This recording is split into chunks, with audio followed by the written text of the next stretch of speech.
welcome. I don't have to tell you what song that was, one of the greatest songs of all time.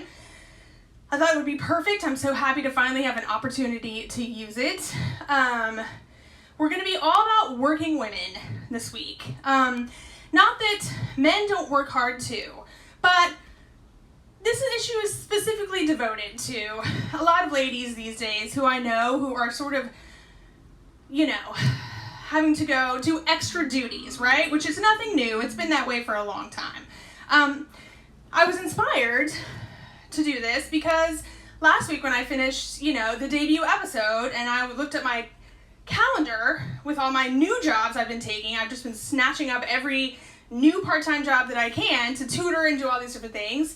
I was like, dear God, what am I gonna do a show about? And so I decided to do a show about working super hard. The thing is that, I feel like my life is crazy with all of my part-time jobs, but then I know ladies who are working in hospitals and teaching full-time in schools right now and being lawyers like Miss Jessica. Oh my gosh, hey Shanna, hey everyone. I'm sorry I've been talking so much, I haven't said hello to everyone. So, hey guys, I'm so happy to see you.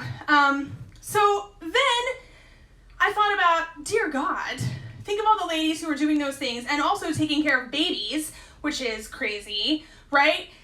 And then, of course, I have to think about other women outside of the United States. I always try to be sort of, very grateful for what I have. And I am grateful to have been able to travel to a lot of crazy places. And one of the most incredible experiences of my whole life was almost a year that I got to spend in Sierra Leone, West Africa, right? So I'd like to tell you a story, sort of a true confession, and I'm going to tell it as concisely as possible. We're going to take kind of a sharp turn, but trust me, it is totally worth it, and it has to do with our theme of incredible, hard-working ladies, right? So I'm going to step out for a second. I have some pictures to show you. When I was in Sierra Leone, fresh out of high school, the thing that I will always remember is the women, because they worked so hard, were so kind to me, right? And by virtue of my exotic white skin, I didn't have to work as hard as they did. I worked hard in my job, which I'm going to talk about in just a second, but I could spend the evenings hanging out with all the dudes, drinking palm wine and having a good time. And then, I tried to, when I could, go help the women planting or whatever, but it was like having a big dumb baby around, so I'm sure I wasn't that helpful, but I tried. But they were always so nice to me. And I did not have a lot of money. It was kind of a weird situation there, and they always saved me food. If not for the women there, being so nice to me, I would have been hungry. Anyway, they were incredible to me. So I have a story that I'd like to tell that has to do with women and the incredible work they do and have always had to do. So my job while I was there was working in the admissions office of a Catholic hospital. I lived with 3 other girls. There was actually supposed to be another girl working with me in the office. She was not going to have it, German girl. She was like, no, I didn't come up here to not actually be nursing, even though she was not a qualified nurse. So they were like, whatever, and they let her be a nurse. So I handled it by myself. So 19 years old, Sierra Leone, West Africa, Catholic hospital. My job is to work the admissions office by myself. A lot of crazy duties. One of the craziest was that I was in charge of collecting as much money as I could from people who didn't have that much money, and the prices were not that cheap, actually, right? Most of the patients were people from the surrounding area up in the bush near the town of Mobesene, Sierra Leone, right? So this could get really difficult when, as you can imagine, someone might bring someone into a hospital for emergency treatment and the person passes away. Because I was still supposed to get money from that family, and the way I was told to do it was to threaten to withhold the body. And obviously for any family, that's a horrible thing, but in this particular culture, really bad, right? Because there are multiple ceremonies that take place, multiple funerals, a 5-day and a 10-day and a 30-day and a whole thing, right? I'll tell you right now, spoiler alert, I was pretty bad at that job because I was way too good at making friends, and I was in a little too deep with the people who lived in the town and the people who worked at the hospital, so I wasn't really very good at it, but I did meet a lot of awesome women and make a lot of friends. So the thing is, very frequently, people who were brought in that died were women who were in distress having birth. And this is for a couple of reasons. One of the reasons is that generally, if a family went to the trouble of like trekking all the way to this hospital, chances are things had already gone terribly wrong, and there had probably already been a day or two of trying lots of other things before they finally just gave up and took them to the hospital. The other reason is because it's still a thing to, shall we say, alter ladies' parts there, right?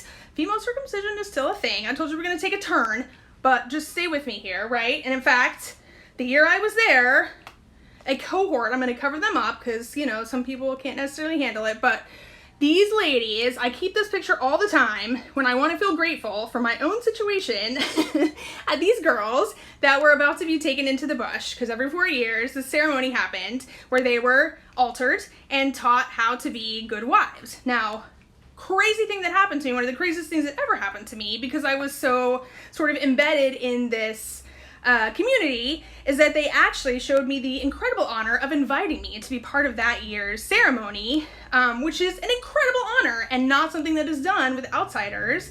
As you can imagine, I was super honored, but wanted no part of having that done to me, nonetheless. Anyway, the point is, those are two reasons why very often when women were brought to the hospital in some sort of distress having a baby, it often went wrong, and it was not uncommon for the woman to die. So I spent a lot of time trying to convince families to still pay or they wouldn't get the body back. Now, having said that, the point here is I saw a lot of things, and I try to remember these things when I'm feeling like being a woman here in the United States isn't the easiest thing in the world. I try to think back to some of that stuff, right? Now, one lady, here comes my true confession. There was one lady who came in a lot. She had various sort of lady problems. She was so nice. She was an older woman. She had a lot of kids. She was very hardworking. She sold some kind of food on the side of the road, but like, you know, she worked hard. She eventually had a hysterectomy. So after that procedure, she came to me with her sort of discharge papers. I'm sure I undercharged her because I did that all the time, you know, whatever, right? And she waited until nobody was in the office and she asked me a favor. So the doctor had written on her discharge papers that the procedure after this procedure would be that her husband could not touch her for 2 weeks, right? No touching for 2 weeks. So she wanted to ask me this very special favor, which was, is there any way you could make this say 2 years? So here's my true confession to you guys. I 100% did that. I definitely altered the discharge papers for this awesome lady and gave it the official hospital stamp, which carried a lot of weight in that neighborhood, and changed it to say that when a woman has that procedure at the hospital, customarily, a husband is not allowed to touch her for 2 years. All right, so just saying, things aren't easy for ladies.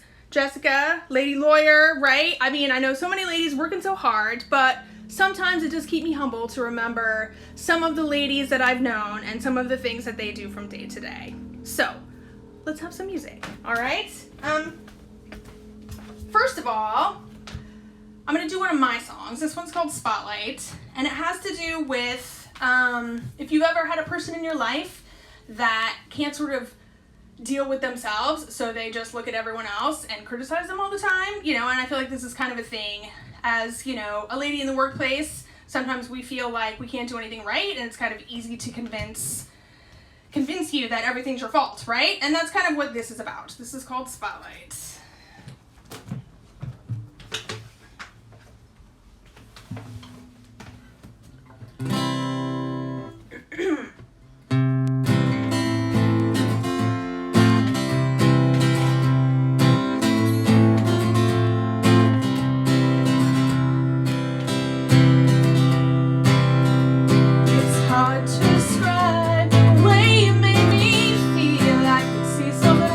You let me think it wasn't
but misery and anger didn't get you very far. You shine your spotlight on what is not right, beam that's so bright, but what you don't see is how unhappy you always will be. Stop aiming at me, look at yourself. Now things have changed and you don't know where you are, but it's hard to forget all that screaming in the car. I know it wasn't easy and you got burned as well, but making me your demon only leads to your own hell. You shine your spotlight on what is not right, keep it so bright, but what you don't see is how unhappy you always will be. Stop aiming at me, look at yourself. And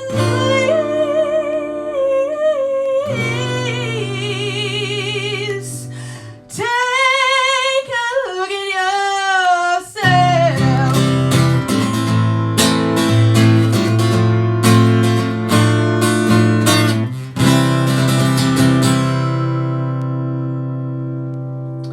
That is a Spotlight. Thank you so much, folks. Let me take a sip from my cup of ambition here.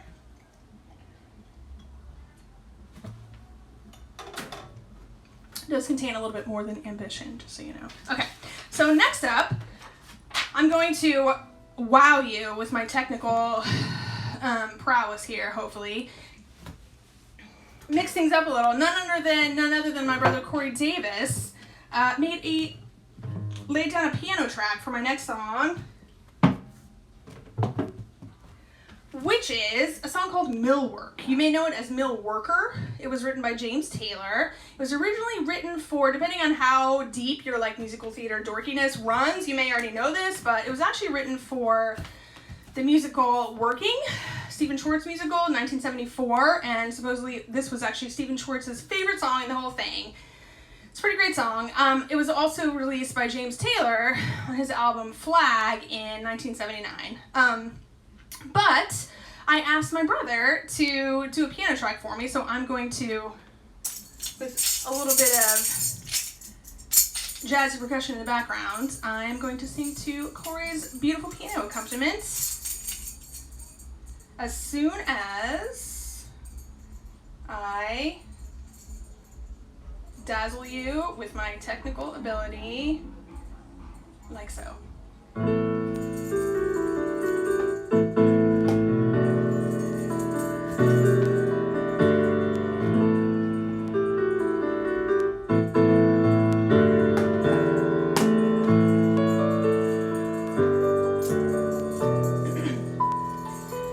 Granddad was a sailor and he blew in off the water. My father was a farmer and I his only daughter. I took off with a no good mill working man from Massachusetts who died from too much whiskey and leaves me these three faces to feed.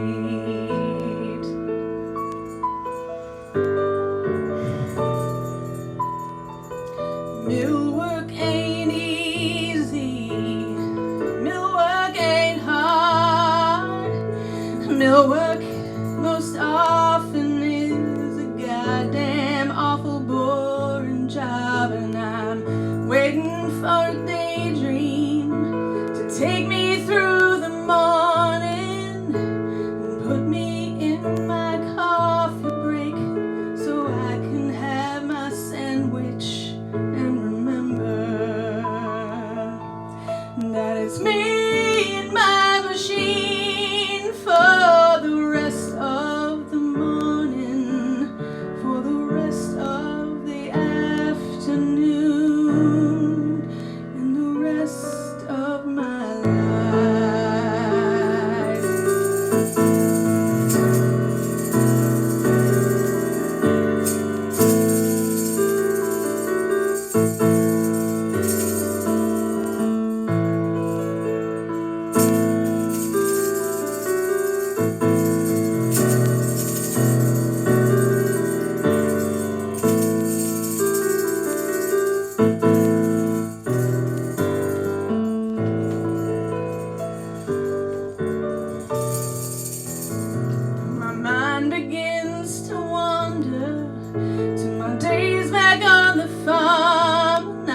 you, and thank you to Corey Davis for the beautiful piano accompaniment. I know that song is a bit of a downer, but, you know, hey, sometimes sad things need to be sung about as well. So let's finish up with something perhaps a little more exciting for you, a bit of Donna Summer via my acoustic guitar.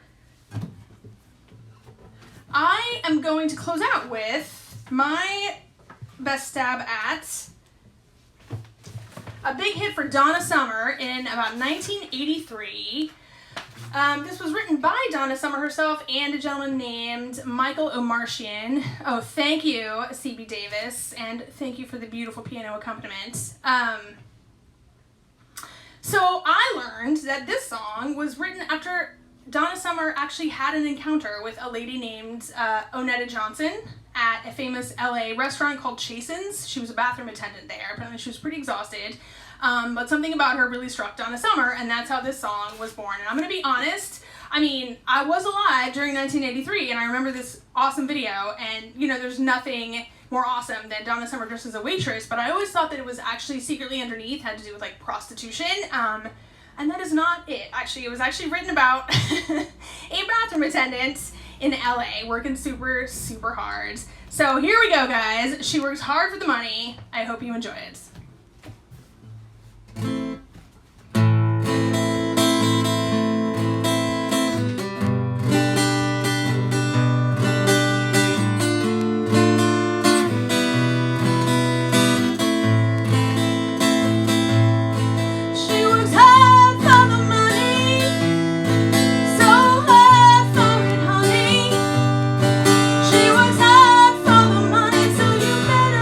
Treat her right.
her right. You better treat yourselves right. You better treat each other right.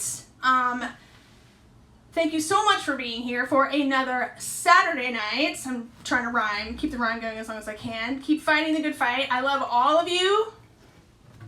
Mwah. Take care, and I will see you next week. Thank you so much for being here. Bye. Bye, everyone.